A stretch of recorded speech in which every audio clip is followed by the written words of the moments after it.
I'm Sarina Fazan. Taking a risk, making a difference, and changing the course of your life. Remarkable stories from people defying the odds. You're listening to Trailblazer. Hello, everyone, and thank you so much for joining us. I'm Sarina Fazan, and welcome to the podcast, Trailblazer, where you hear from amazing people and their remarkable stories. One of my most favorite people joining us in the studio right now, even though she's 6 feet apart So far for social distancing, is Allie Lamb. Hi, Allie. Hi, thank you so much for having me. Of course. Now, let me ask you, is this your first podcast?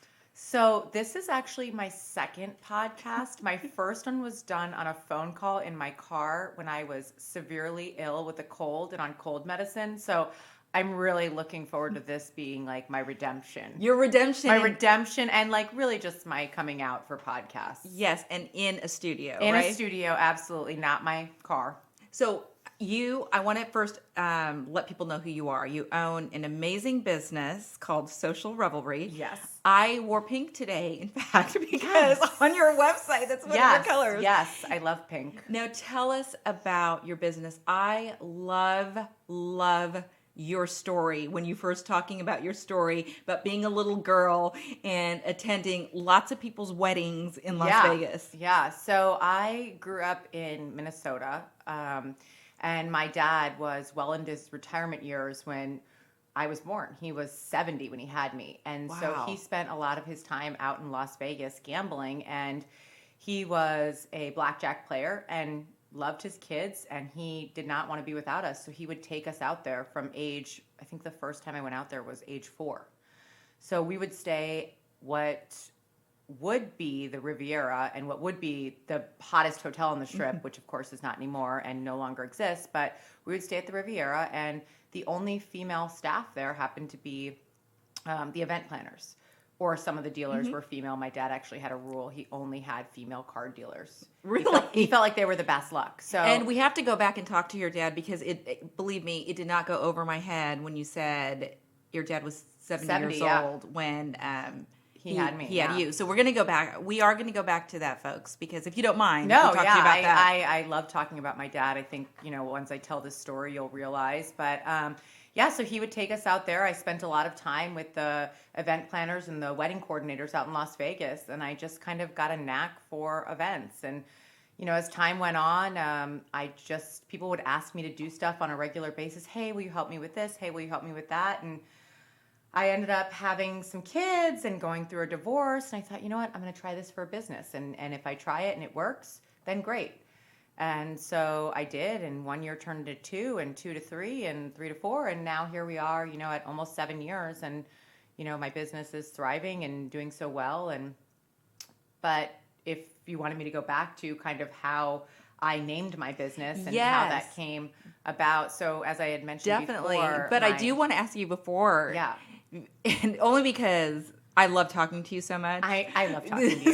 so I want people to know like how you used to say to was it your mom or your dad where you used to say, or they said to you, Allie, you cannot make a living out of being the most popular girl. Well, it was my mom. My mom is so amazing, and she is just a typical mom. She wants the best for her kids, and she really wanted me to be the best that I could be. And unfortunately, I was a terrible teenager.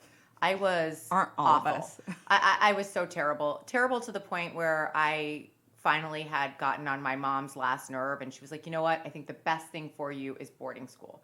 And she was so right. Mother definitely knows best. It really was the best thing for me. I met, people who are my lifelong friends now. Fabiola, who you've met, who is my best friend and the godmother of my children. But she told me, when she was like, what are you doing? You can't make a living out of being a party girl. And that's so funny. I thought, I don't know. I feel like I can. And so, that's one of the things that's always driven me is, who's to say that I can't be, the party girl of the group, and I can't be the girl who's the most fun, and I'm always out there doing the fun things that everybody wants to do. And so, I took that, and I took what came from, my dad teaching me, and I thought I can combine these two things, and I can combine, what I learned from my mom and what I, learned from my dad. I mean, my mom used to tell me, like, do no harm, but take no shit. I don't know if you want to bleep we that no, out. we can. I mean, it's podcast, so we're allowed to actually. But yeah, say that, I mean, so. she would always make sure I knew that, like, you can forge your own path, but just make sure when you do, you don't allow people to walk all over you. That you let them know, hey, I don't think so. So, that's kind of always been a motto of mine and kind of how I run my business, along with, how my dad taught me and what he really ingrained in me. And so here I am. And to go back to your business, I do want you to share the story and how your business was named, but let's clearly establish what you do. So I am an event planner, an event coordinator. I also do the social direction for Meat Market, which means that I basically get to plan all of their fun stuff and all of their groups that come in. I get to coordinate with them. So my job is basically to make people happy and to make people have a good time, which who wouldn't want that job? And you absolutely do. And for those people, because the podcast actually is not just here in Tampa, it's listened to nationwide. And in fact, I have some viewers out of the country right now. Meat Market, by the way, is a the name is deceiving. Yes, it's a very popular restaurant though in Tampa, yes. which we're going to talk about. It's a steakhouse in Tampa that just opened, and they have multiple locations, but they opened in Tampa, and we're going to go back to that. But so you started your amazing business 7 years ago. Tell us, it gives me goosebumps, the story on how it was actually born, for lack of a better word. So I knew, once I decided, okay, I'm going to do this for a living, I thought, what am I going to name this business? Everything to me, every name kind of has to have a meaning to me. I'm a very meaningful person, when it comes to stuff like that. So I thought, well, I want to name it after my dad. My dad's name was Max Burke Sr. I have an older brother who's Max Burke Jr. And so I kind of was just laying in bed one day thinking, like, what am I going to do? I don't want to name it Max Party Planning or, Burke Party Planning. So I reached in my drawer, and in my drawer, I've always kept two things by my bedside. One is a picture of me and my dad from my first trip to Las Vegas. And one is a letter that my dad wrote me when I was in summer camp. And it's dated June 25th, 1996. Oh my gosh, it just gives me goosebumps all over. I'll tell you, I'll circle back into the date having meaning, but I read the letter and I had kept it. I've read it thousands of times, and it's nothing special. It's just, hey, Allie, how's camp? It's raining here in Minnesota. My camp was up in Wisconsin. It's raining here. I really miss you. Do you need more stamps? Right, because at that time, really, really right. Basic stuff. And he always signed his letters, "Love your dad, Max Burke Sr." And so I looked at the letter and I thought, you know what? My dad has the coolest signature, and it's, SR that I would take from it. And so I looked at that and I called my brother Brian's girlfriend, Heather, who is a great graphic artist. And I said, can you just take this and make it a logo? And she's like, okay, well, what does the SR stand for? And literally, as I'm talking to her, I was in my car, and this song by the Kings of Leon came on called Revelry. Wow. And right when I took a pause from the conversation, the lyric was, all along I've been dreaming of revelry. And so revelry literally means to party. And so I was like, you know what? Social revelry. Oh my It's gosh. perfect. And it's your dad's initials. And so it's my dad's initials and it's my dad's signature. And so that was it. It was born into that. And, the logo didn't change for a long time. It actually still hasn't changed, but some really awesome girls from this branding company called Bridge and Bloom came in and kind of took it to another level for me and redid my website for me and kind of rebranded it, but kept like the spirit of my dad. So back to the letter and the date was that I have two girls and a little boy and two stepsons. We're a blended modern family, as you know. Mm-hmm. Yes, because yes. you've been around us. There's a lot of us. But my son Samuel, he has the same initials, SR, Samuel Roswell, and I have that letter on this beautiful piece of art that Bianca Burrows made for me, and it's got a letter from each of my kids on there, and it's got a beautiful neon blue of my dad's logo, SR, his signature, sorry, and I have had that letter for 20 something years. And I had never, until Samuel was about 8 months old, looked at the date on the letter. And it was June 25th, 1996. Samuel was born on June 25th, 3 weeks before his due date. Oh my So gosh. like I said, I'm a firm believer that, things happen for a reason and everything is kind of put in front of you for that. And so, that kind of just further cemented like my feeling of like, what, this is really meant to be. So And it in your business, I mean, thank you for inviting me to thank so you for many, oh coming, my gosh, to so many obviously. of your so many of your most amazing openings. So I want to get back, and we are going to get back to your dad and some other questions I have about that. But right now, we're living through this crisis. We're living through the coronavirus pandemic. It's a crisis. I mean, everything is shut down. We're being ordered to stay at home unless you've got to go out, right? Right. So in your business, I mean, so much of your business is social. Absolutely. Yeah. So, Allie, how are you dealing with this, and how are your clients dealing with this? I'm really thankful. A lot of my events have been just postponed, so I'm very thankful for that. And my clients have been really awesome, and all of my vendors have been really amazing. But it's a really hard time. The event industry was probably one of the first to really be hit by this because no social gatherings immediately impacted us. And so I think we're going to be the last to recover because large gatherings are going to be the last thing to kind of be allowed. But it's a really awesome, resilient group of creative, amazing people in our community and nationwide, worldwide. So I know that, for everybody doing what I do as well, they're just, home being more creative, coming up with ways to express themselves, because that's one of the things, it's hard not to have a creative outlet right now. Right, right. And so I want to ask you, and this doesn't have to specifically go to your clients. I'm just talking to you as an expert and as someone who does plan parties. Do you think, for the most part, and again, you don't have to refer to your clients, but in general, or you can, in general, when things had to be canceled at the last minute, and people are putting down huge deposits, like for weddings, when I mention a wedding, I think of flowers, cake, Yeah. alcohol, the room where it is. Did you find that people were very accommodating during that time? Yeah, I mean, our industry is so interesting because a lot of the work doesn't get done until the day of the event, Right. So luckily, you don't order flowers, a year in advance, and you're not ordering a cake a year in advance. So luckily, all of the vendors have been, really amazing. We had a wedding in May that was supposed to be at the Vinoy, and the photographer was so amazing with allowing us to, reschedule the date and to, not charge us a penalty for it. And I feel like everybody has kind of been very understanding of that, and really been as accommodating as they can, because they understand we're all going through this. Right, It's like not, we're in this together. it's so interesting because I think for Floridians, at times we're kind of used to shutting down because of hurricanes. And so, we're like, oh, okay, hurricane's coming. We're shutting down. We're rushing to the store. We're buying, toilet paper, which I still do not understand. I know, I do not What is understand. going on with the toilet paper, guys? Somebody let me know. But, to think like the entire world is also doing it with us is just, it's still so hard to imagine.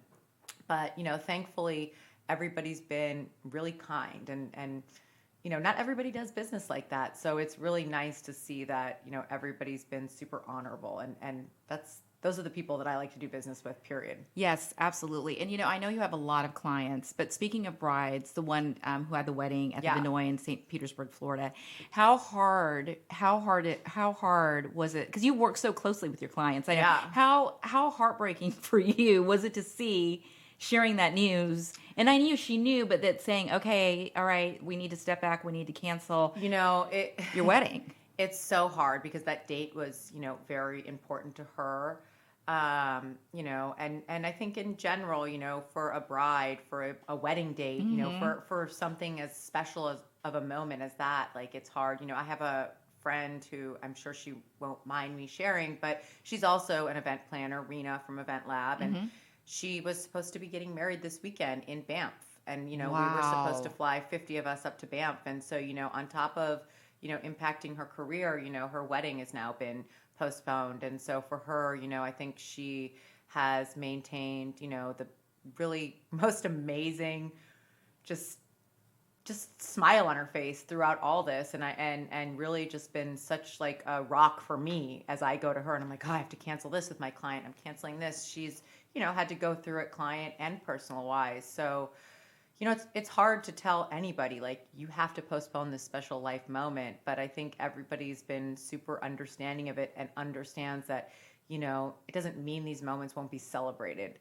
And it doesn't mean that these moments are going to pass without acknowledgement. We're still going to acknowledge them. And I think maybe it's making everybody just a little more thankful and maybe a little bit more, you know what, I'm healthy. I have awesome friends. I have great kids. I Right. have, this beautiful house. I have, just my freedom. And so, although right now I don't get to have this gorgeous, amazing wedding at the Vinoy, Right.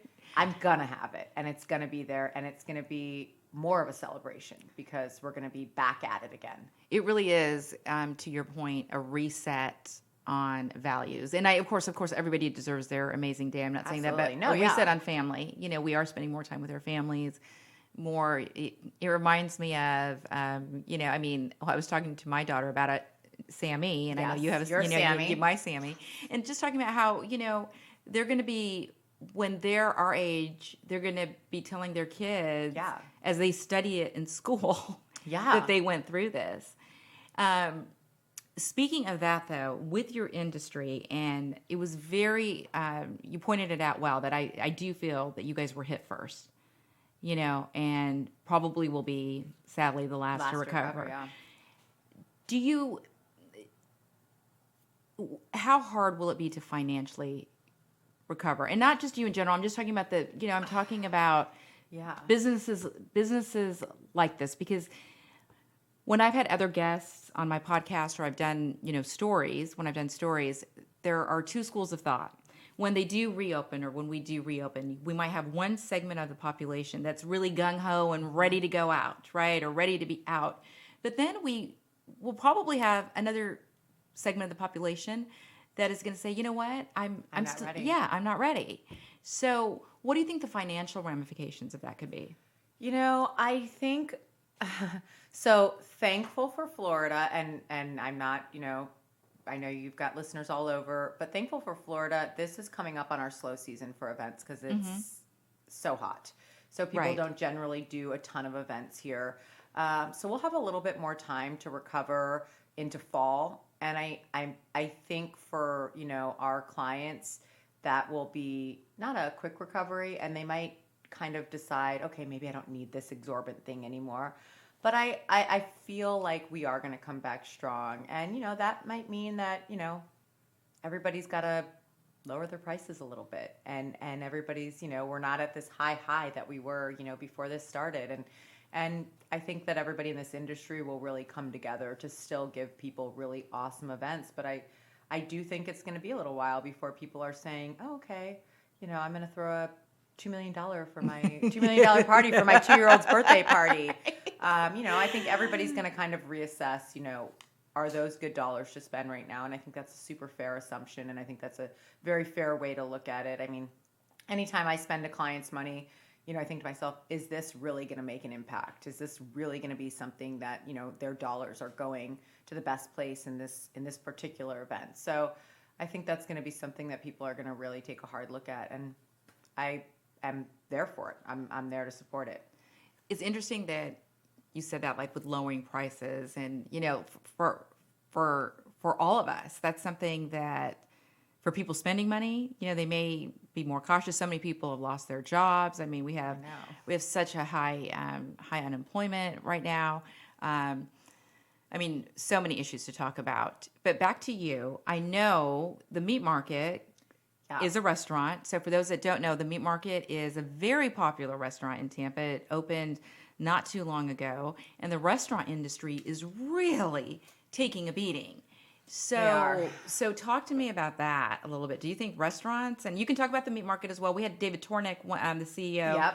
Yep. David's amazing. Yes, he's such a great person. He was on the podcast, and we were talking about. I was lingering outside during the podcast. Yes.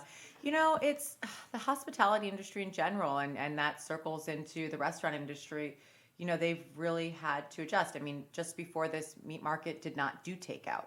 And so, part of the experience there is dining in there and engaging with other guests, and so having to make that adjustment to be able to do it was not hard because they're a great group there and they can really kind of jump into it. And there's tons of restaurants in Tampa that are exactly the same way. Takeout wasn't their forte, and here they are. They're all doing the best they can. And the one thing that I love about Tampa, and I'm sure it's like this in other cities, I just can't speak to it, is it's a big city, small town. Right. People really rally around, the eateries here, and they know the owners and they engage with them, and so they all want to support them. And Meat Market has done a really awesome job of kind of continuing to stay engaged with the community, continuing to put out really amazing food. If you haven't ordered takeout from there, I highly suggest you do, because it's just as good. Minus them stopping at your table to ask you how you are, or seeing David, or seeing Sebastian, or seeing the chef, or seeing me, Right. because I'm always there, or, seeing one of your favorite athletes in there.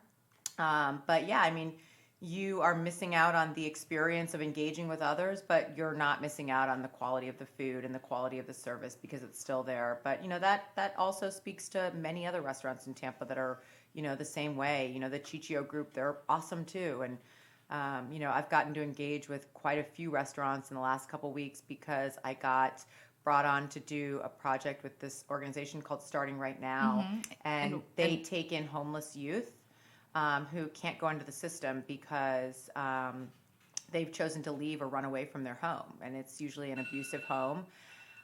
So they had an unfortunate incident with their chef where he wasn't allowed to come back onto the property where they house all the kids because he had flown recently to his mother's funeral. Oh, goodness. And so they had no way to feed kids for 2 months. So we were able to contact a bunch of local restaurants, Brooke Palmer and I, and they were so generous to donate 18 bagels, Love Child, Meat Market was one of them, for Beachy, Burns, Haven.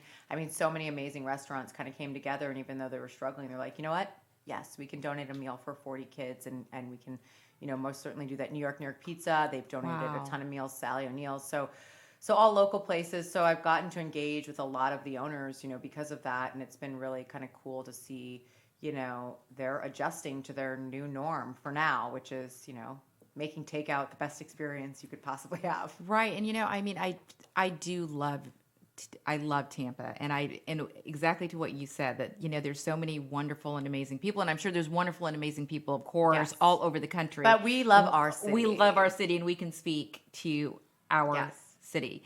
Speaking of the social aspect, though, when you go to a restaurant such as Meat Market, I bring up Meat Market, or Yeah. like when you go to On Swan, Yeah. or Okanola, or Olivia, or any of those, wherever Burns. Yeah.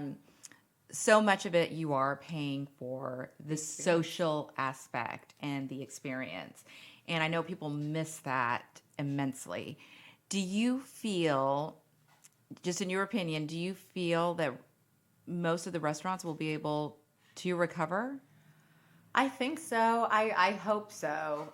Because, I know as a small business owner myself, you put everything into this. And so something like this that we've never even seen comes along and, obviously takes lives, but also devastates, what you've put your hard, sweat, tears, money, and everything in, and you've sacrificed so much for. So I'm hopeful that they can. I think that they can. I think, people in Tampa will come out strong for, their own, and I hope everywhere will, and I think people, especially in Tampa, we support our own, and we really want to see others succeed. And so I think that even, amongst the restaurant community, they want to see one another succeed. And so I think that the people of Tampa kind of have that same mentality and say, like, you know what, let's make sure everybody survives. And my hope is that they do. And my hope is that, if they had to shut down and they can't serve food and, maybe their landlords aren't charging them rent, I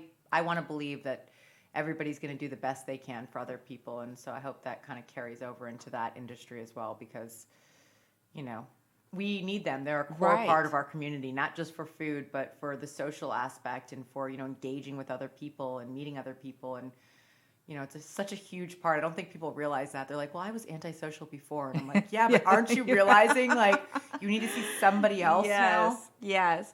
So, and I'm an optimist just like you are. So Yeah. I am hoping for that as well.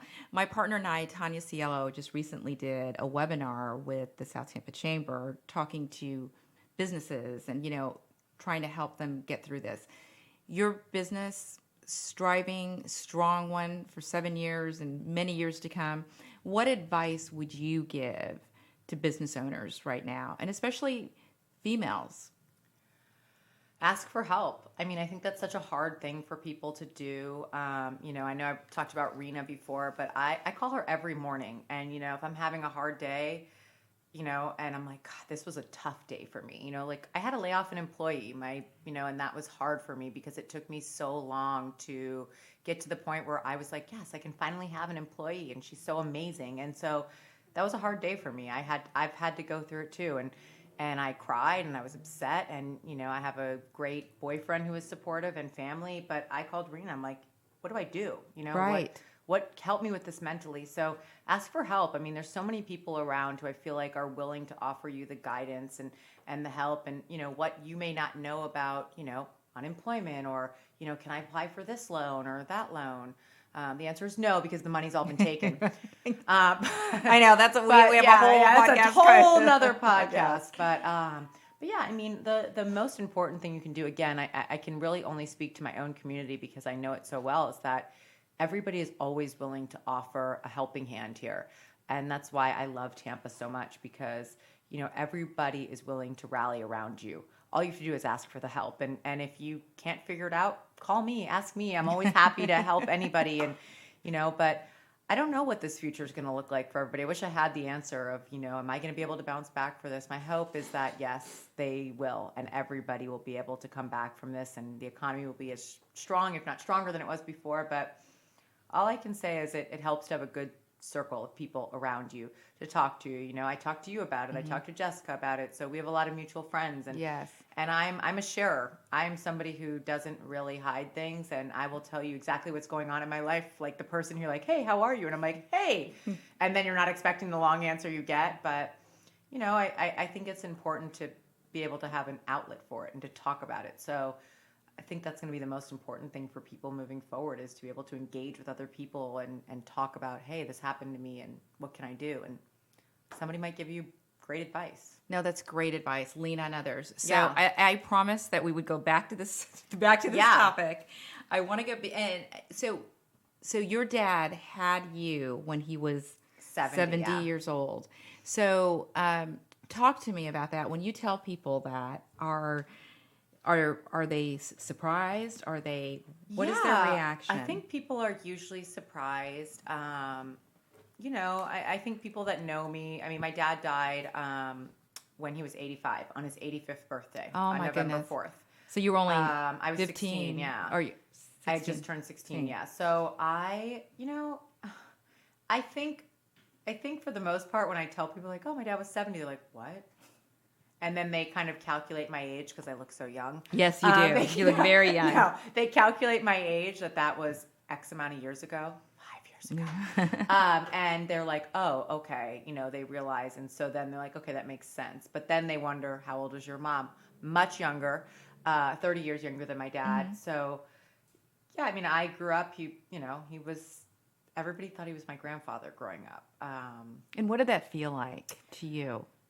I remember this really, probably the one moment in my life that, made me, totally change how I thought about it was I was going to a elementary school. It was O.H. Anderson in this super small town in Minnesota I grew up in. And we were going to a parent-teacher conference. And I was driving with my dad, and he had stopped, and somebody rolled down the window. And they were like, oh, are you her grandfather? And I, just kind of sat in my seat, and I didn't say anything because I was so young, and I just thought, you know what? No. And then I, literally marched up to him the next day at school. I was like, that was my dad. Good for you. And, it was kind of something that I always was like, he's probably going to pass away before I have the ability to get married or have kids or really do anything that, a parent or a father would be kind of present for that, like they would probably perceive as a life moment. But I kind of put it in the back of my mind. I didn't really focus too much on it because I have a great mom and I have awesome brothers and a sister and great family. But it was definitely hard to grow up with no dad at 16. And then, some of the years that you really may have thought you needed your dad. And I hope this question does not hurt you in any way. No. Did you feel cheated that Oh yeah. that since he did have you much later in life?